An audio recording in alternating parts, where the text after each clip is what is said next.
The NBA Finals went dark, literally. In Game 5 of the 1994 NBA Finals, the power suddenly cut out inside the Houston Summit. For 20 straight minutes, the lights were out, the shot clocks died, and the game came to a bizarre halt. But what followed was even stranger. Fans began whispering about sabotage, TV networks scrambled to keep the broadcast alive, and both teams were thrown into chaos during one of the most critical games of the series. This wasn't just a blackout. This was a full-blown scandal that still sparks debate 30 years later. So what really happened during the 1994 NBA Finals Blackout? Why do some people believe it wasn't just an accident? And how did that moment change the momentum of the entire championship series? Let's break it all down. The 1994 NBA Finals was already a high-stakes battle. On one side, you had the Houston Rockets, led by Hakeem Olajuwon, arguably the most skilled big man in the league.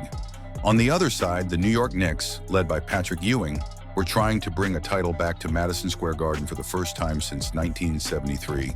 This was also the first NBA Finals without Michael Jordan in years. He had just retired after the 1993 season. So the spotlight was fully on these two teams. Heading into Game 5, the series was tied 2-2. This game would tip the balance. Win Game 5, and you go up 3-2 with a chance to clinch. Lose, and you're suddenly on the brink of elimination. Everything was riding on this one. On June 17, 1994, Game 5 tipped off at the Summit in Houston. It was intense from the start. The Rockets were trying to take control on their home court. The Knicks were looking to steal one on the road. The game was tight, physical, and emotional.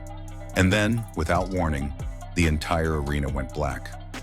Midway through the second quarter, with just over 2 minutes left before halftime, the lights in the building shut off. Shot clocks died, scoreboards froze. The crowd buzzed in confusion. Referees immediately halted the game, and players huddled around their benches trying to stay loose. People thought it was a simple power glitch at first, but when the blackout stretched beyond 5 minutes, then 10, then 15, you could feel the tension rising. Something wasn't right. The official explanation? A power transformer outside the arena had malfunctioned, knocking out electricity in the building and parts of the surrounding area. But here's where things got weird. While the game was in Houston, national TV coverage was in full swing. This was a Friday night finals game on NBC. But you know what else was happening that same night? The infamous O.J. Simpson white Bronco chase. Yep. Just as the NBA was dealing with a blackout over in Los Angeles, O.J. Simpson was leading police on a low-speed highway pursuit that had every news outlet scrambling. NBC had to make a wild, once-in-a-lifetime decision. Do we keep airing the finals or cut to the live police chase? So they tried to do both. The broadcast went into split-screen mode. On one side, a dark arena with confused players. On the other, O.J. Simpson in a white Ford Bronco cruising down the 505. Millions of viewers were glued to their screens for one of the strangest sports nights in history. But that overlap only added fuel to the growing suspicion that something about the blackout was off. Now here's where the scandal part of the blackout starts to take shape. Almost immediately, fans began speculating, was the blackout accidental or was it deliberate? Here are the main theories that started flying around. Some fans believed NBC was tipped off about the O.J. chase and may have influenced delaying the game to keep viewers tuned in longer. A total blackout, followed by 20 minutes of dead air, just as the most-watched police pursuit in U.S. history was starting. The timing felt too perfect. Before the blackout, the Knicks had started to gain momentum. They were on a mini run and looking sharp. Then everything stopped.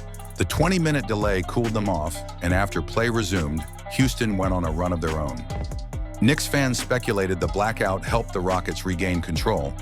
A small but vocal group believed the blackout was orchestrated by someone within Houston to throw the Knicks off. This theory didn't have any real evidence. But when you combine a tight final series, a delayed broadcast, and a game-changing momentum shift, it's easy to see how the conspiracy wheels started turning. Of course, none of these theories were ever proven, but the suspicion has lingered for decades. Once power was restored and the game resumed, the Rockets surged. Houston went into halftime with a small lead. Hakeem Olajuwon took over the second half, finishing with 27 points and dominating on defense. The Knicks tried to rally but couldn't quite regain their rhythm. The Rockets won Game 5, 93-89, and took a 3-2 series lead heading back to New York. And while the Knicks would win Game 6 at home, Houston would come back in Game 7 to win the championship, earning their first NBA title. Many Knicks fans, especially those still bitter about the series, believe that blackout changed the course of everything. Without it, they say, New York might have taken that pivotal Game 5 and closed it out at home. Whether that's true or not, one thing is clear. That power outage changed the entire energy of the series. Now let's come back to the O.J. Simpson connection, because this part is what gives the blackout story its strange, almost surreal feel. June 17, 1994, was already going to be remembered for the NBA Finals. But then, out of nowhere, it became one of the most unforgettable nights in American TV history. You had the NBA Finals Blackout, the O.J. Bronco chase, Major League Baseball games still in progress, Arnold Palmer playing his final U.S. Open round, the New York Rangers' Stanley Cup parade. It was like the universe just stacked every major live event on one day. And the power outage in Houston became a bizarre footnote to all of it. Some people still wonder, did NBC executives know about the O.J. chase ahead of time? Did they subtly delay the broadcast? Did the power outage give them a chance to rearrange programming on the fly? It's all speculation, but it's the kind of speculation that keeps this moment alive in NBA lore. Looking back, the 1994 NBA Finals Blackout remains one of the strangest interruptions in professional sports history, and it happened in the middle of a legendary series. The moment itself didn't last long, just 20 minutes, but the ripple effects lasted for years. Fans questioned its timing, players had their momentum thrown off, broadcasters had to improvise, and decades later, people still debate what really happened. It's also a reminder of how fragile big events can be. One electrical glitch, or one mysterious glitch, can change the rhythm, the story, and maybe even the outcome. Whether you believe it was just a bad transformer or something more suspicious, one thing's for sure, the 1994 Finals Blackout wasn't just a hiccup, it was a cultural moment. And in the middle of a heated championship battle, it became one of the most controversial and unforgettable interruptions in NBA history. So that's the full breakdown of the 1994 NBA Finals Blackout Scandal. Was it just a weird coincidence? Or was there something more going on behind the scenes? Could it have changed the outcome of the series? Let us know what you think in the comments. Thanks for watching. Don't forget to hit like and subscribe so you never miss a deep dive like this. We'll see you in the next one.